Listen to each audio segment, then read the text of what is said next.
faut pas s'acharner sur les musulmans. Ah mais personne ici ne s'acharne sur les musulmans. Bah si, c'est un peu le but. Mais je suis d'accord avec toi, Johnny. Attends, tu viens de dire quelque chose de très intéressant, Johnny. Je suis d'accord avec toi. Laissez les musulmans tranquilles, arrêtez de s'acharner sur eux et laissez-leur quitter leur religion s'ils en ont envie, sans les menacer d'être pragmatisés. Tu as raison, Johnny. C'est très bien. Je suis pour que les musulmans puissent croire en ce qu'ils veulent sans qu'ils soient menacés pour leur vie. Tu vois ? Et donc, pourquoi on critique l'islam ? Parce que cette idéologie, manifestement, fait accepter des dingueries à des gens tout à fait lambda. Pourquoi ? Parce que si tu acceptes pas ces dingueries, tu vas finir en enfer. Tu lui dis t'es un tyran, est-ce que tu suis un tyran et tout, puis juste derrière, tu lui imposes ta vision de voir les choses et... À quel moment j'ai imposé ma vision, dis-moi ? Tu dis, quand t'as dit, ouais, la vie, faut que tu la vives, c'est comme ça, et à la fin, c'est trop noir. Non, j'ai donné ma vision de la vie après la mort, c'est-à-dire qu'il n'y a rien, c'est tout. J'ai juste donné ma vision, j'ai rien imposé à personne, et j'ai pas dit que c'était un tyran. Hein. Enfin bref, tout ça pour dire que, voilà quoi, c'est pas... Je veux dire, chacun est libre de penser comme il veut et de suivre la religion qu'il veut, et je vois pas où... Et donc, quand tu dis chacun est libre de suivre la religion qu'il veut, c'est vrai dans l'islam sunnite ? Ouais, excuse-moi, je t'ai pas entendu. Tu peux me répéter ? Ok. Quand tu dis chacun est libre de croire en ce qu'il veut, c'est vrai dans l'islam sunnite ? Bah oui, je dirais il y a les chrétiens et les juifs qui sont mentionnés dans le livre. Et ils ont une autre religion. Et donc l'islam sunnite ne condamne pas à la peine capitale celui qui apostasie de l'islam ? Celui qui est rentré dedans et qui en sort, ouais, ouais. Donc du coup, qui c'est qui a raison ? Est-ce que c'est toi qui as raison quand tu dis que chacun est libre de croire en ce qu'il veut, ou est-ce que c'est Allah qui a raison quand il dit pragmatiser celui qui quitte l'islam ? C'est qui a raison entre les deux ? Là, c'est pour celui qui rentre dans l'islam. Il n'en sort plus. Oui, mais donc celui qui rentre dans l'islam, manifestement, selon Allah, il a plus le droit de croire à ce qu'il veut. L'islam ne dit pas d'aller tuer toutes les religions, de combattre. Non, j'ai pas dit ça. Tu viens de dire que chacun est libre de croire en ce qu'il veut. Manifestement, dans ta phrase, ça exclut les musulmans. Pas forcément. Les musulmans, tu viens de dire, ne peuvent pas croire en ce qu'ils veulent, sinon c'est la peine de pragmatisation pour eux. Donc c'est contradictoire. Qui a raison du coup ? Parce que c'est Allah, le prophète de l'islam dit, celui qui quitte sa religion, ôtez-lui la vie. Toi, tu viens de dire, laissez les gens croire à ce qu'ils veulent. Les gens ont le droit de croire à ce qu'ils veulent. Et Allah, le prophète de l'islam, dit autre chose. Du coup, moi, j'aimerais savoir qui a raison entre vous deux. Je pense qu'il faut réformer et mettre à jour et d'actualité un petit peu les religions, parce que c'est des idées qui ont été écrites, dites à une certaine époque. Justement, une religion modérée, qu'ils appliquent la religion.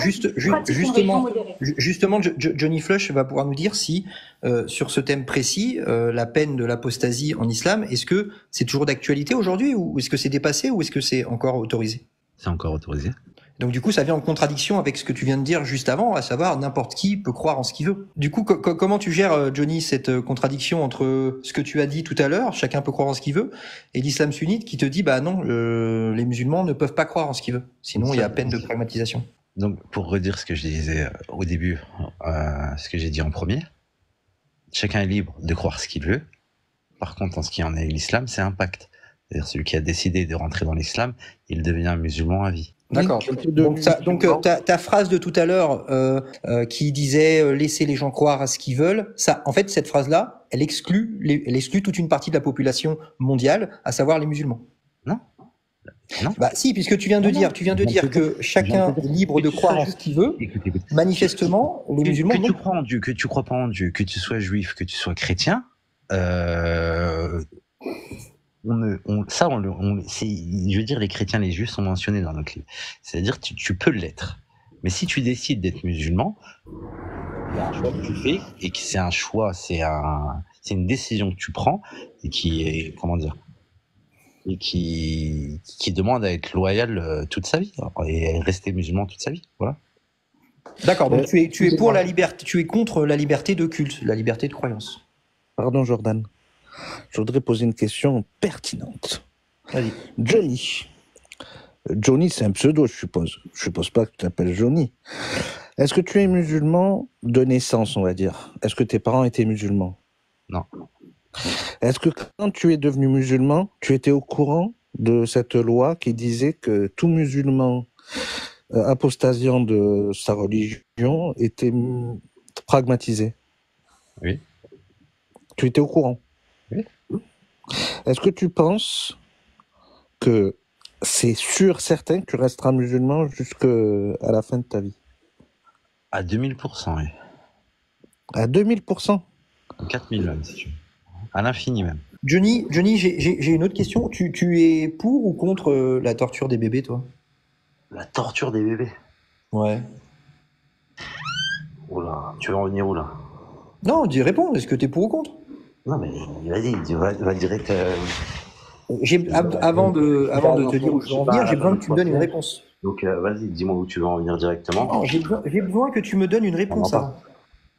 J'ai besoin que tu me donnes une réponse. Oui, j'adore. Ben, en week-end, quand j'ai un peu de temps libre, je torture des bébés. Non, une réponse franche et honnête, s'il te plaît. Ben, je sais pas, ça paraît tellement cohérent. Qui aime torturer des bébés? Je sais pas, faut arrêter. Donc c'est mal. C'est mal. Oui, c'est mal, c'est très mal même. D'accord. Qu'est-ce que tu penses du coup du hadith Sahih qui dit que la maman qui enterre sa fille vivante, la maman ira en enfer se faire torturer et le bébé aussi ira en enfer se faire torturer? Le bébé aussi ira en enfer se faire torturer? Ouais, du coup c'est toujours mal si c'est l'islam qui le dit ou c'est bien maintenant? Écoute, je sais pas d'où tu sors ton hadith. Abu Daoud 47-17. Ok, après les hadiths, c'est la parole d'homme. Il y en a certains qui sont plus forts. C'est un hadith authentique, le plus haut grade, Sahih. D'accord. Et il a été également transmis par Ibn Masoud, qui était un des meilleurs compagnons du prophète de l'islam. Donc, qu'est-ce que tu penses de ce hadith du coup? Tu penses que c'est toujours mal de torturer un bébé ou pas? Bah, c'est très mal. C'est qui a raison? C'est le prophète de l'islam ou c'est toi? Enfin, c'est Allah du coup qui a raison ou c'est toi? C'est un hadith. Moi, c'est pas la parole de Dieu. Donc tu le prends pas? T'as eu ma réponse. Tu réfutes ce hadith Sahih transmis également par le meilleur compagnon du prophète de l'islam, c'est ça? J'ai pas étudié ce hadith, déjà je le connaissais pas. Tu suis tous les préceptes de l'islam sunnite, tu suis la biographie du prophète, les hadiths Sahih et le Coran, c'est ça? Et le consensus. Oui. Ouais. Le problème, c'est que concernant ce hadith, tous les oulémas qui ont écrit sur ce hadith confirment que le bébé ira en enfer. Du coup, qui a raison? Est-ce que c'est les oulémas ou c'est toi quand tu dis que toi t'es contre torturer des bébés? Je peux pas répondre, j'ai pas connaissance de ce hadith et j'ai pas connaissance de. Alors, imagine, t'as fait tes recherches et imagine c'est vrai. Allah torture des bébés. Est-ce que tu trouves ça toujours mal ou bien répondre. Comment ça, la torture des bébés? Allah torture en enfer des bébés qui ont été enterrés vivants par leur maman. C'est écrit dans Hadith Sahih. Manifestement, tu l'acceptes pas parce que tu le connais pas. Mais imagine, c'est vrai. Ça a été confirmé par plusieurs oulémas. Est-ce que du coup tu es toujours contre la torture des bébés ou pour la torture des bébés vu que c'est un Hadith Sahih? J'en ai pas la connaissance et Oui, mais c'est une expérience de pensée. Imagine, tu as vérifié et imagine c'est vrai. Qu'est-ce que tu penses de torturer des bébés une fois que tu as vérifié que c'était vrai? Jordan. Alors, dans ce cas-là, vu qu'on est tu me dis imagine, pour moi, Allah est tellement grand qu'il peut pas faire ça. Il torture pas des bébés, c'est tellement. Oui, mais là, oui, ok, je sais que c'est dur à imaginer. Mais imagine ce hadith est vrai. Est-ce que tu t'opposerais à cette parole venant d'Allah ou pas? Jordan, même si c'est vrai, il pourra pas, s'il n'a pas de vérification, il pourra pas te certifier son avis de peur de se tekfir ou d'avoir de. Ouais, mais je sais, mais j'aimerais quand même avoir son avis. Imagine, c'est vrai, tu vérifies, tout est vrai. Du coup, tu serais d'accord avec ça ou tu serais contre ça? En fait, tu me prends pour. Faut être con ou. Non, là, t'abuses un petit peu quand même. Bah non, regarde, je réponds moi-même à ma question. Si ce hadith est vrai et authentique, moi je suis contre ça. Et toi? Bah bien sûr que je suis contre. Vous êtes bête ou vous le faites exprès? Ne me demande pas mon avis. Snake, oui, t'es contre aussi. Donc là, tu serais prêt à remettre en cause la parole du prophète et la parole d'Allah, du coup, à ce que Allah fait. Tu serais prêt à renier ce que Allah fait. Déjà, c'est des hadiths reportés. Okay. Oui, mais on imagine que c'est vrai. On imagine que c'est vrai. Oui, on imagine que c'est vrai. Si c'est vrai, tu serais contre cette parole-là, cette parole divine. Elle me serait... En fait, je vais répondre différemment. Si la parole était vraie, à mon avis... Quoi? Je vais pas te dire. vu que tu m'as dit imaginons tout à l'heure, je vais te dire, à mon avis, elle veut dire, comment dire, elle voudrait expliquer autre chose. Et torturer des bébés, non, c'est pas ça, donc non. Ok, très bien. Bah, écoutez, super, moi tu as répondu à ma question. Est-ce que tu avais d'autres choses à rajouter? Pas grand chose, mis à part que voilà quoi, faut pas s'acharner sur les musulmans. Ah mais personne ici ne s'acharne sur les musulmans. Bah si, c'est un peu le but. Mais je suis d'accord avec toi, Johnny. Attends, tu viens de dire quelque chose de très intéressant, Johnny. Je suis d'accord avec toi. Laissez les musulmans tranquilles, arrêtez de s'acharner sur eux et laissez-leur quitter leur religion s'ils en ont envie, sans les menacer d'être pragmatisés. Tu as raison, Johnny. C'est très bien. Je menace personne, à ce que je sache. Non, mais les textes de l'islam sunnite menacent les anciens musulmans. Et apparemment, tu es d'accord avec ça. Donc tu dis, laissez les musulmans tranquilles. Je suis d'accord avec toi. Laissez les musulmans tranquilles. Laissez-leur quitter leur religion sans être menacés pour leur vie. Ouais. Mais surtout, Johnny, prends bien en compte que quand on critique une religion, ce sont des idées. On critique des textes. Si tu fais l'amalgame entre des textes et des gens qui croient en ces textes, c'est pas possible. Je peux être contre tes idées, mais pas être contre toi. Mais les idées font partie de l'identité de la personne aussi. Ah non, une croyance n'est pas une personne. Non, une croyance n'est pas une personne. Une croyance, tu peux la critiquer. C'est partie d'une personnalité. Non, tu vois, moi par exemple, je crois aux licornes. Par contre, si quelqu'un critique des licornes, je vais pas me sentir attaqué personnellement parce que c'est une croyance, ce n'est pas une personne. Et de toute façon, dans ton cas, tu crois en un Dieu, c'est le plus fort. Il est omniscient, omnipotent, il peut tout, il sait tout. Donc, t'as aucune raison de te sentir offensé. Je veux dire, moi, à titre personnel, si j'avais un ami et que c'était le plus fort du monde, si on se moquait de lui, mais je rigolerais, ça m'atteindrait même pas, vu que le mec, c'est le plus fort du monde. Là, on a plutôt l'impression que finalement, ton ami, bah, tu veux le défendre, parce qu'il est peut-être pas aussi fort comme si c'était une petite victime, en fait. C'est pour ça que tu te sens peut-être acculé, entre guillemets, tu te sens menacé, alors que personne te menace, personne t'en veut, juste qu'on critique des textes qui te font admettre des atrocités, comme tu l'as dit tout à l'heure, pragmatiser, ôter la vie d'un musulman qui ne croit plus, il y a pas de souci. Ces textes-là sont critiquables. Par contre, toi, en tant qu'être humain, non, toi, tu penses ce que tu veux. Par contre, sache que ces textes-là ont une influence sur toi, une influence que je pense être néfaste, comme tu l'as démontré tout à l'heure. Je vais faire monter une autre personne avant de finir. Johnny, je te souhaite une excellente journée. Je te remercie d'avoir participé. Bonjour. Bonjour Azerty, dis-nous. J'ai vérifié le hadith que vous avez mentionné et il est faible.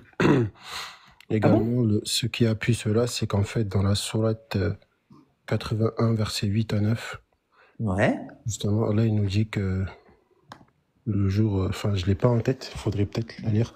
Du coup, il n'est pas sahih, le hadith que j'ai cité non, sur les bébés? Il est daïf? Bien sûr. Ah, c'est pas ce que j'ai sous les yeux, là. Attends, comment je fais pour mettre mon écran, là? Attends. Tac. Regarde. Qu'est-ce qui est écrit, là? Grade, sahih. Comment on fait, du coup? Azerty, comment on fait avec ça, là? Sahih. La femme qui enterre vivante son nouveau-né fille et la fille qui a été enterrée vivante, les deux iront en enfer. Cette tradition a été transmise par Ibn Masoud, qui, je le rappelle, Ibn Masoud est un des plus grands compagnons du prophète de l'islam. Azerty, tu peux te démuter et nous dire qu'en fait, Ibn Masoud, qui a transmis également cette parole, s'est trompé, et ceux qui l'ont classé en sahih se sont trompés également? Azerty, t'es encore là? Ah ouais, je l'ai aussi. Malheureusement, il a dû partir. Qui enterre vivante sa nouveau-née fille et la fille qu'elle a enterrée vivante, les deux iront en enfer. Cette tradition a été aussi transmise par Ibn Masoud. Ibn Masoud, ouais. Excusez-moi, j'ai eu un Et c'est le prophète qui l'a dit. Dis-nous le hadith là qui a été transmis également par Ibn Masoud et qui est Sahih. Du coup, Le hadith, il est daif. Ce hadith-là, il est daif. c'est pas ce qui est écrit là, regarde. Non, Grat Sahir, je l'ai Non, aussi. ce hadith, il est daif. Al-Albani. Et c'est Al-Albani. Alors, C'est pas Azerty, Sahir. Azerty, on va faire plus simple, Azerty. Tu pourras revenir et nous dire qu'il est daif quand tu auras réussi à modifier ça là. Quand tu auras réussi à écrire daif ici là. Je t'ai sorti un verset du Coran, justement, un verset du Coran, et je t'ai sorti un autre hadith qui contredit totalement ce hadith. Oui, Ce qu'il y ait des contradictions dans l'islam sunnite, ça c'est pas un scoop. Dans l'islam sunnite, justement, il n'y a pas de contradiction. Bah Donc, ce regarde, hadith-là, justement, hadith Sahih. il est daif. Non, c'est faux, il est pas Hadith Sahih. sahih. Non, c'est faux, il est pas sahih. Je te le mets sous les yeux. Qu'est-ce qu'on Oui, fait de mais ça je te là dis qu'il est pas sahih. Donc le mec qui a écrit Sahir, il s'est trompé? Oui, il s'est trompé, mais vous pensez qu'on a du mal à dire qu'il s'est trompé ou quoi? D'accord, donc il s'est trompé, Attends, il s'est trompé et personne n'a jamais rien corrigé? Bah si, justement, on vous dit qu'il est daif. Ben, où c'est corrigé? Ouvre ta cam et donne-nous une source où on voit ça écrit et c'est écrit grade daif. Vas-y, dis-nous. Spoiler, on te donne 1400 ans parce que tu n'en trouveras pas. Même dans les livres, dans les mosquées, c'est écrit Sahih. Il n'y a pas eu de correction. Pourquoi il n'y a pas eu de correction? Alors, il y a deux solutions. Soit il n'y a pas eu de correction parce qu'en fait, il n'y a pas de correction à avoir, c'est bien un Sahih.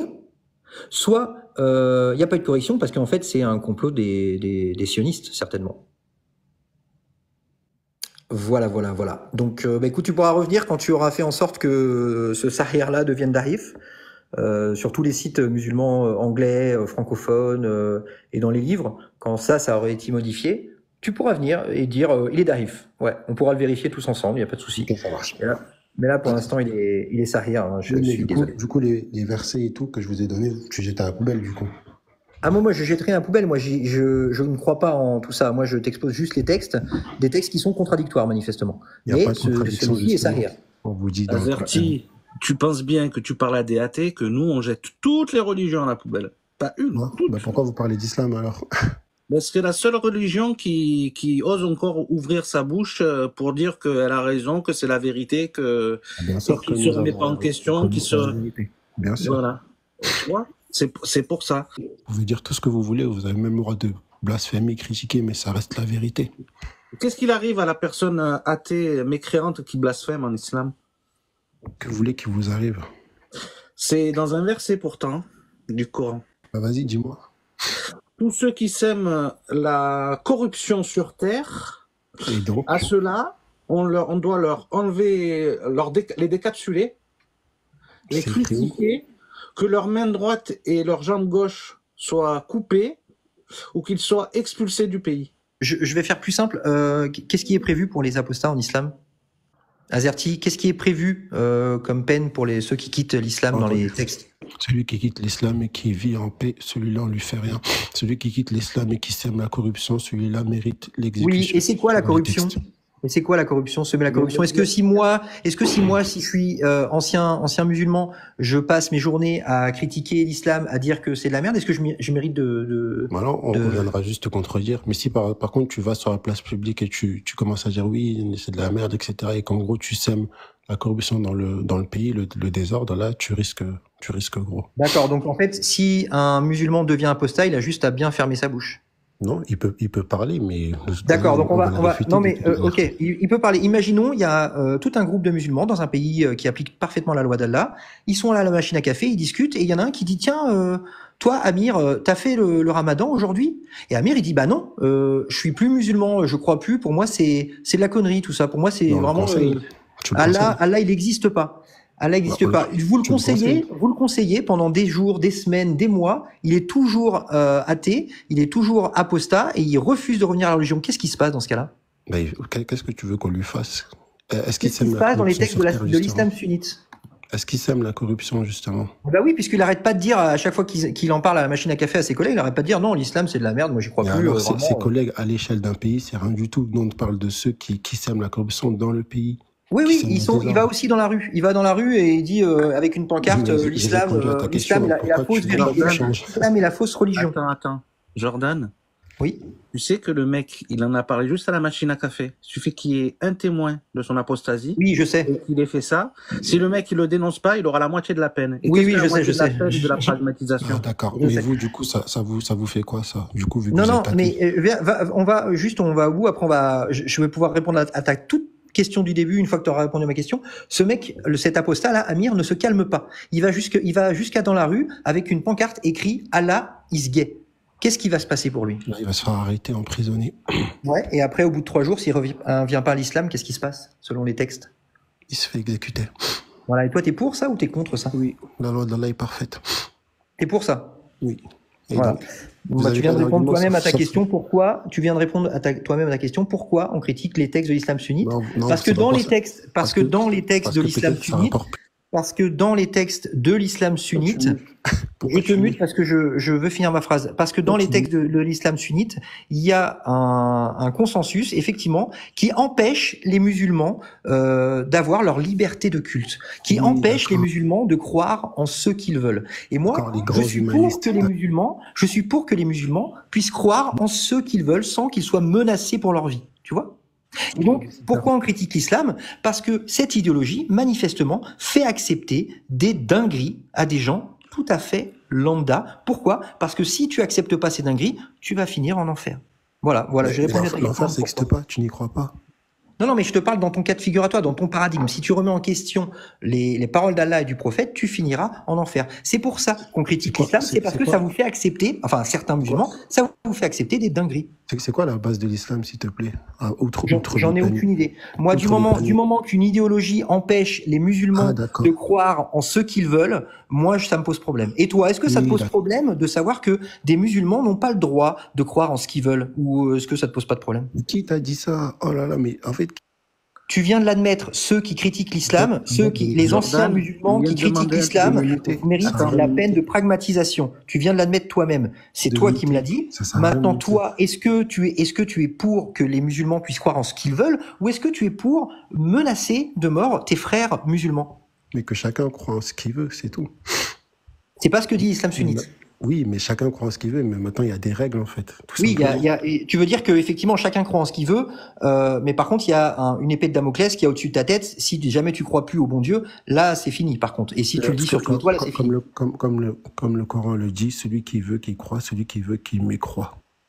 D'accord. Et donc la réalité toi, se fera à la fin, tout simplement. D'accord. Et tu es pour laisser tes frères musulmans tranquilles, c'est-à-dire sortir de l'islam et critiquer l'islam autant de fois qu'ils le souhaitent, ou tu es pour interdire à tes frères musulmans et anciens musulmans de sortir de. Ça sert à rien. Critiquez ce que vous voulez, on va venir vous réfuter. On n'a pas peur de vous en fait. D'accord, mais là, il n'y a pas de réfutation. Il y a deux projets de société qui s'opposent. Moi, je suis pour que les musulmans puissent croire en ce qu'ils veulent, quand ils veulent, sans être menacés par qui que ce soit. Et toi, est-ce que tu es pour que tes frères en islam soient menacés de la peine de pragmatisation, ou est-ce que tu es pour une société qui permette à tes frères musulmans de croire en ce qu'ils veulent sans être menacés pour leur vie? Tu es pour quel type de société? La société où les musulmans peuvent vivre tranquillement et croire en ce qu'ils veulent, ou la société où il y a une menace de pragmatisation concernant tes frères? Tu peux répondre, Azerty, tu n'es plus dans le live là actuellement, donc on t'entend plus. Azerty, tu n'es plus dans le live, on ne t'entend plus.